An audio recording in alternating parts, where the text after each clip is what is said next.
My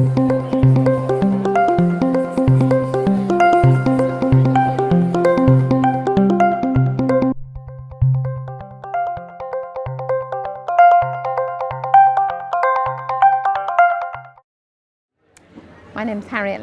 I work for International Alert. We're a peacebuilding charity working around the world, from the Philippines to Syria to Mali, seeing how can you bring people together across divides to reduce violence and build peace.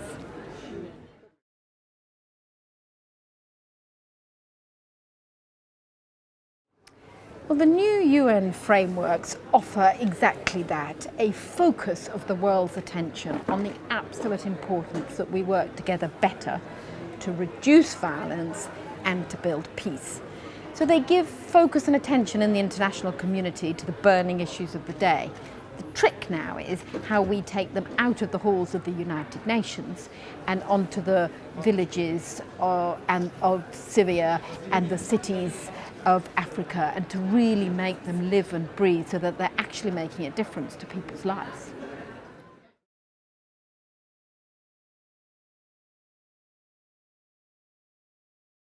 If the frameworks to sustain peace are going to live and breathe and make a difference, then it needs the whole of society to get behind them. It needs civil society, including non-governmental organisations like ourselves, to work together much more to bring those frameworks to life. But it also means bringing in unusual partners, bringing in the private sector, for example, or working with the security forces so that you can actually turn these principles into practical action on the ground. For example, in Nepal, we've worked with the business sector, who've been absolutely critical in helping ensure that peace does hold in Nepal. Or to give another example, in Mali, we've worked to bring together people at the village level, women's groups, the youth groups, people who are farmers or foresters, sitting down together with the security forces, the police and the forest guards. And it's through that exchange at a real local level, each explaining each other's position, how it looks to me as a soldier, well, this is how it looks to me as a villager, that you can actually begin to break down some of the barriers that are holding violence in place.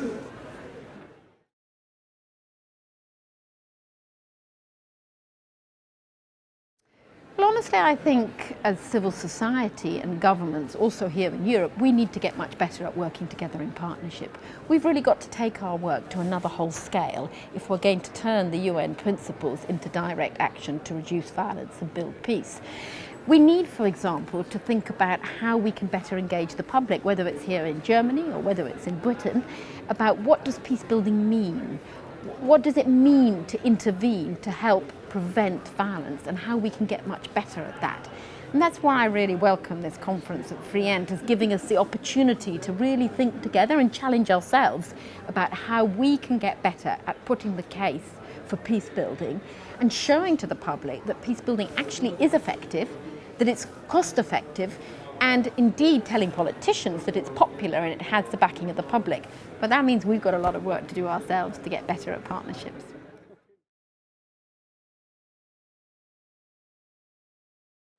I think what the FriEnt conference does is it gives us an opportunity to come together, meeting the people from Sierra Leone, from Washington, from South Africa, from the South Caucasus. And it's a chance to sit down and, in all honesty, share what are our problems and our challenges, and to think together about what is it that we can do better in our own practice every day, but also what is it that we can do better as a community, also to reach out and bring in other partnerships, whether with the security forces or with businesses or with local government around the world. And those are some of the challenges you need time to think creatively, to reflect upon, and then to go out and do better work.